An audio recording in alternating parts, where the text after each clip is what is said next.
eyavuganya ku kifo ky'omubaka wa paalamenti wanamisindwa Kaunti era nga yabadde akulira ensonga z'amateeka mu kibiina ki National Unity Platform Anthony Wameri avudde mu bulamu bw'ensi eno.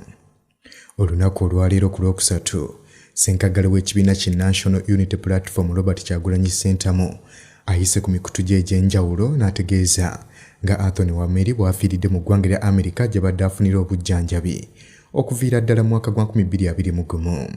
Wameri yasooka kuddusibwa mu ddwaliro lya St. Anthony Medical Center Kasangati nga lino lisangibwa mu disitulikiti y'e Wakiso nga yatwalibwayo mu mwezi gwali gwa Kutaano 2021 nga yali alinamu okulumizibwa mu lubuto.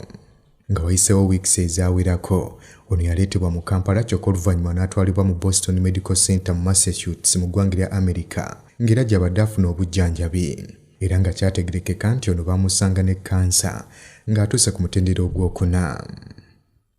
Wameri y'omu ku bannamateeka abakiikirira Robert Kyagulanyi Ssentamu mu kuwakanya okulondebwa kwa Yoweri Kaguta Museveni okwa 2021. Anthony Wameri abadde munnabyabufuzi ate munnamateeka omukuukuutivu ng'alina ne kampuni y'amateeka ya Wameri and Company Advocates wano mu ggwanga lya Uganda era ng'ono abadde mulwanirizi wa ddembe ate omusajja munnabizinensi. Anthony Wameri baamuzaalira mu disitulikiti y'e Namisindwa mu kitundu ekya Bugisu mu buvanjuba bw'eggwanga lya Uganda. Emisomo gye yagitandikira Kamwokya Islamic Nursery and Primary School nga wano we yava n'agenda ku City High School e Kololo ng'era wano we yava n'agenda e Busoga ssaako ne Tololo College okusoma O-level ye. Wameri oluvannyuma yeegatta ku Uganda Matters High School Lubaga okusoma emisomo gye egya A-level. Oluvannyuma ono we yava n'agenda e Makerere okubeera ng'asoma degree mu arts. Obula degree eno teyagisoma kugimalako era bw'atyo n'adda mu kusoma obusomesa ng'alina private sponsorship wabula eno yali ya kitundu nga yunivasite yemusasulirako kuba maama we yali sekuritale mu department ya education. Obula nga Wameri yakasoma wiikisi 2 mu busomesa, maama we yafuna ekirooto era n'alaba ekigambo ekinene ekya justice ekitegeeza nti amazima n'obwenkanya era nga wano maama we yategeereza mutabani we kirabika kekadde abeere ng'akyusa ave mu busomesa abeere ng'asoma amateeka. Kyokka Wameri kino yasooka kukiwakanya ng'agamba nti koosi y'obwamateeka ya bbeeyi nnyo ate nga yakusomera emyaka mingi ekintu ky'atayagala. Wabula maama we yalemerako okutuusa nga mutabani we akkiriza n'agenda mu koosi y'amateeka. Wameri yasoma diguli mu mateeka ku ssettendekero wa yunivasite okuviira ddala mu 2000 paka mu 2004 era ng'ono bwe yamaliriza yeeyongerayo ku Law Development Center mu Kampala. Wameri era yafuna ne certificate mu International Human Rights ssaako Good Governance oba enfuga ennungi nga zino yazifuna mu Copenhagen Business School era nga yafuna ne Masters mu Domestic Human Rights okuva ku ssettendekero Makerere. Wameri ye yatandikawo Wameri and Company Advocates era ng'ono abadde ne bannamateeka 8 be yawa emirimu ssaako n'abalala baatendesa abasoba mu 3 era nga kampani yeeno yatandika mu mwezi gwa 8 mu mwaka gwa 2008. Wameri abadde looyo okumala emyaka egisoba mu 13 era ng'ono abadde alinamu obukugu obw'enjawulo omuli okubeera ng'akiikirira abantu abavunaanibwa emisango egya nnaggomola omuli obutemu ssaako n'okulya mu nsi olukwe. Wameri yaliko omulamuzi wa kkooti etandikirwako mu disitulikiti y'e Nakasongola era nga muno yaweerezaamu okumala emyaka 3 okuva mu Septemba 2009 okutuuka mu Gwokuna 2011 era ng'oluvannyuma ono emirimu yaginnyuka era bw'atyo n'asalawo okubeera ng'essira aliteeka mu kuddukanya kampuni ye.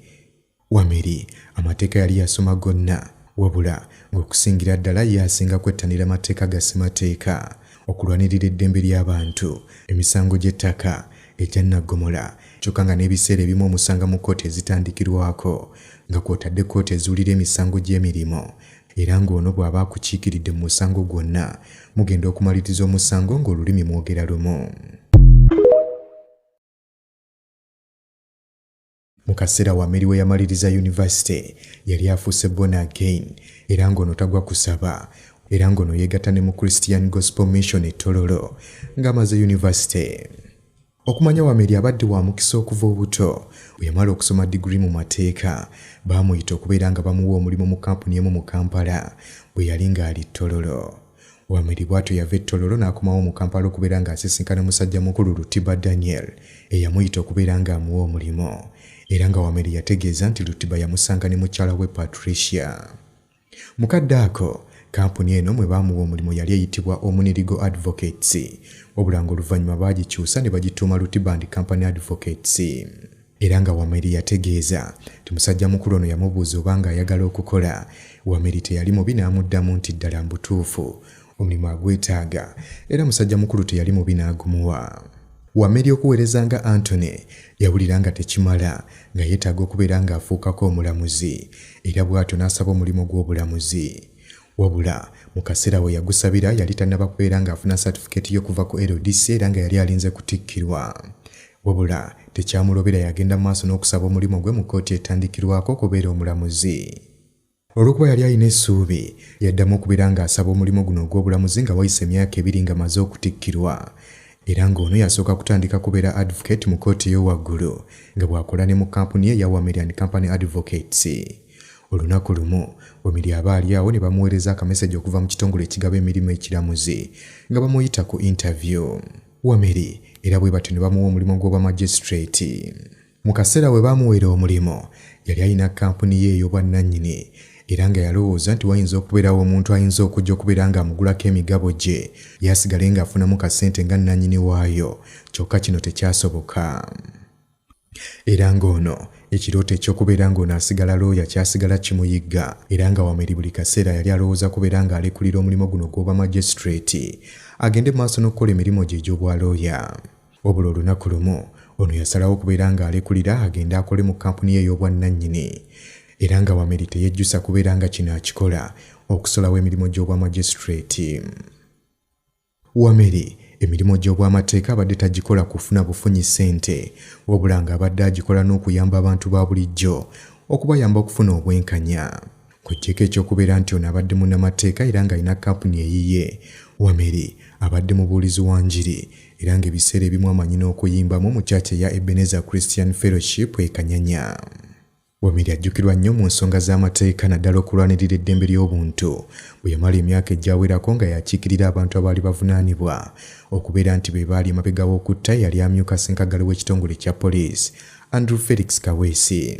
Wameri era yabadde akiikirira Jamiru Mukulu ateeberezebwa okubeera nti ye mukulembeze w'ekibiina ekya Allied Democratic Forces oba ADF.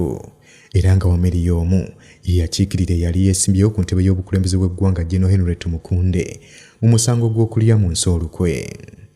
Wameri era teyakomaawo, era yabadde akiikirira bannakibiina kya NUP abawererako ddala abaggulwako emisango gy'enjawulo mu kkooti.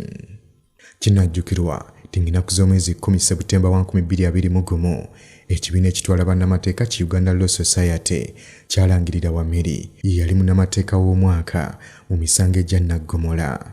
Era ng'olukuŋŋaana olw'omwaka olwa Uganda Law Society baalonda Wameri and Company Advocates okubeera nti ye kampuni eyasinga omwaka ogwo ogwa 2021. Anthony Wameri afudde nga mufumbo era ng'alese abaana ab'obulenzi 3. Kwe kulaga nti omulamuzi kuva ku day one ne statement z'okola mu kkooti n'enneeyisa gye weeyisaamu ng'omusango guli mu maaso go. Kankubuulire bayinza okukyegaana naye omusango guno gwali gwina kutuula mu nnyonnyo.